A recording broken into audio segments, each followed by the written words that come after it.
Gym join करते ही hair fall start हो गया। ठीक है, यही हमेशा आप सुनते आते हो ना। तो आज इस वीडियो में हम हेयर फॉल के बारे में बात करेंगे। मैं आज कोशिश करूंगा कि बिल्कुल आसान अल्फाज में आपको हेयर फॉल के बारे में कंप्लीट गाइड करूं। सबसे पहली बात यह है कि जिम स्टार्ट करने से हेयर फॉल नहीं होता। ये सरासर जो है एक फजूल सी बात है, और एक ये एलिगेशन है। ठीक है, जिम के ऊपर बहुत जो है बड़ा इल्ज़ाम लगाया गया है, जबकि ऐसा नहीं है।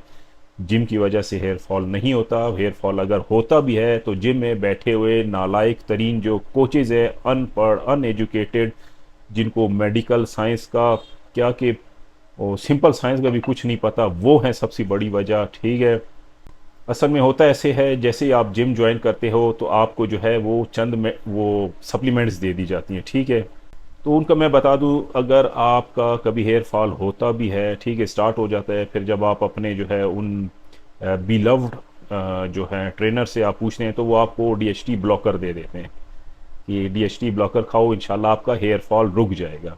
देखें, डीएचटी भी एक वजह है, कॉज है हेयर फॉल की, मगर हर बॉडी की नहीं, हर इंसान की नहीं। लेकिन सबसे बड़ी वजह जो है ना ये हेयर फॉल की, गंजेपन की, वो है मोरूसियत। ठीक है, मोरूसी है, मतलब जेनेटिकली है, जेनेटिक्स हैं, जिसे जेनेटिक्स इलनेस भी आप कह सकते हैं। यानी अगर आपके वाले साहब हो गए, ताया हो गए, चचा हो गए, दादा हो गए, अगर वो गंजे हैं तो फिर आपने गंजा होना ही होना है। ठीक है, अच्छा चले, ये जो है हमारी जो है ये बिल्कुल सही है, इनके बाल अभी तक अच्छे हैं, इनके बाल नहीं गिरे।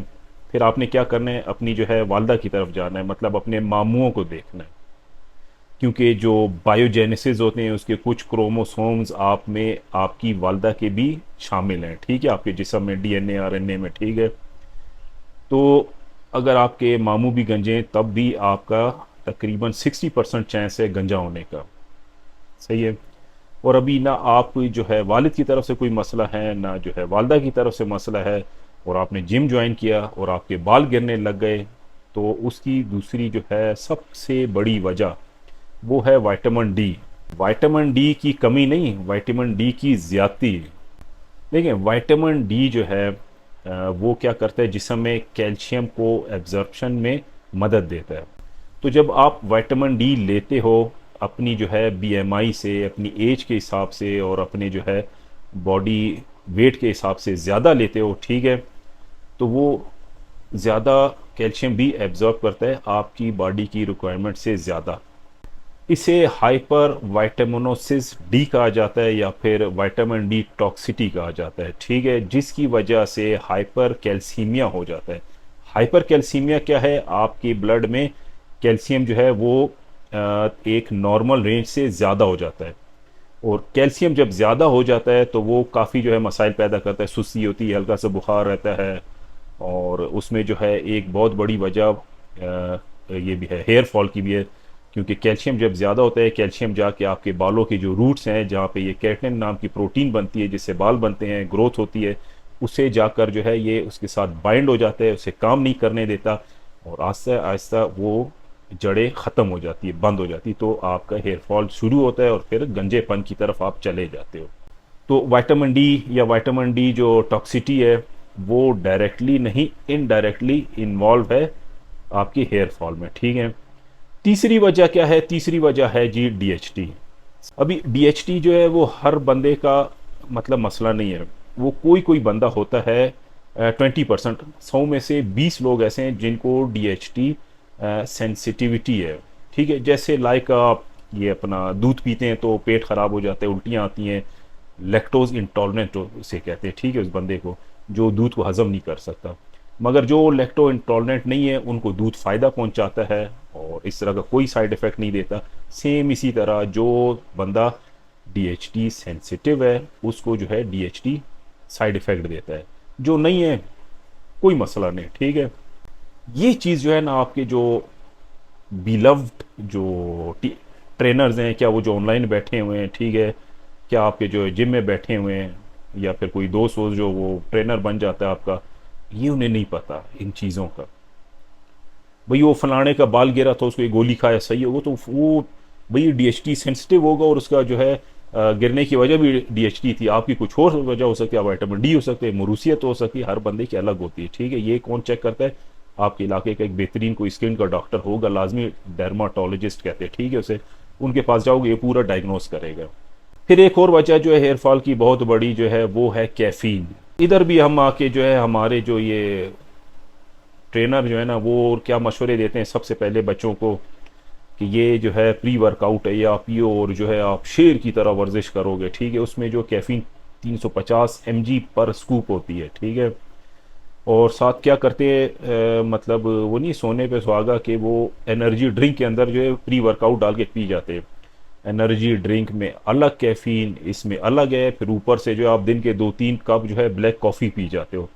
जिधर आपके जिस्म को 200 mg रिक्वायर्ड थी कैफ़ीन, उधर आप 700 mg ले रहे हो, तो कैफ़ीन जो है वो फिर गुर्दों पे स्ट्रेस पैदा करती है, गुर्दों के लिए नुकसानदेह है, दिमाग के जो है न्यूरो रिसेप्टर्स उन्हें डैमेज करती है, आपको जो है वो बेचैनी रहती है, नींद उड़ जाती है आपकी, आपके जो है वो सोच जो है वो बदल जाती, थोड़ी सी बेचैनी आ जाती है, दिल की धड़कन बढ़ा देती है, बीपी हाई कर देती है और हेयर फॉल भी करती है। फिर उसके बाद आता है vitamin A. Same vitamin D की तरह विटामिन ए भी अगर रेशो से बढ़ गया तो वो भी एक बहुत बड़ी वजह है हेयर फॉल का। उसके अलावा बेतहाशा मीठा खाना, चॉकलेट खाना और ये जो है मीठी चीज़ें खाना, वो भी हेयर फॉल की वजह है। वो फिर ख़वातीन में ज़्यादा होता है, जो ख़वातीन मीठे के शौकीन है उनका हेयर फॉल भी ज़्यादा होता है। ये तो ख़वातीन को एक एडवांटेज हासिल है कि उनके पास जो है एस्ट्रोजन ज़्यादा है, तो इस वजह से वो गंजेपन की तरफ नहीं जाती। हमारे पास तो एस्ट्रोजन कम है ना इसलिए हम जो है वो डायरेक्ट गंजे हो जाते हैं, सही है। देखें, जब जिम ज्वाइन करते हैं तो कुछ थोड़ा सा अकल से काम लें, ठीक है। किसी पढ़े लिखे जिसको मेडिकल साइंस का इल्म हो, जिसको जो है न्यूट्रिशन का जो है थोड़ा बहुत तजुर्बा हो, उस बंदे से आप जो है कोचिंग लें, अपनी जो है एक कंप्लीट गाइडलाइन लें, क्योंकि ये जिस्म आपका एक दफ़ा कुछ हो गया अगर, खुदा न खास्ता, ये दोबारा ठीक नहीं होता। अच्छा, एक चीज़ मैं आपको यहाँ पे एक टिप भी दे दूँ, ठीक है। देखिए, आपको खुद अंदाज़ा हो जाएगा कि आपने जैसी विटामिन डी शुरू किया तो साथ ही आपका हेयर फॉल बढ़ गया, मतलब विटामिन डी की वजह से बढ़ा, महीने बाद, 1.5 महीने बाद। तो आपको एक अंदाज़ा हो गया कि देखो ये विटामिन डी मैंने जब से लिया है तो हेयर फॉल हो गया। अब आपने हेयर फॉल को रोकना कैसे, रैपिडली कैसे आपने उसको स्टॉप करना है, इसकी जो साइड इफ़ेक्ट है, ठीक है। अब विटामिन डी आपने छोड़ दिया, ठीक है, छोड़ दिया, मगर वो 15-20 दिन, महीना लेगा वापस नॉर्मलाइज होने में, तब तक आप अच्छे खासे गंजे हो चुके होगे। तो आपने क्या करना है, सल्फ़र जो है उसकी मालिश करनी है आपने। सल्फ़र आपको कहाँ मिलता है? सबसे बेस्ट, सबसे बेहतरीन, नेचुरल और सबसे ज़्यादा जो पाया जाता है सल्फ़र, वो पाया जाता है प्याज में, ठीक है। तो प्याज का पानी अगर आप डायरेक्ट लगाओगे तो उसमें और भी काफ़ी एसिडिटी, एसिड्स हैं, आपको मतलब दाने करेगा और जलन होगी, आपको इरिटेशन होगी, ठीक है।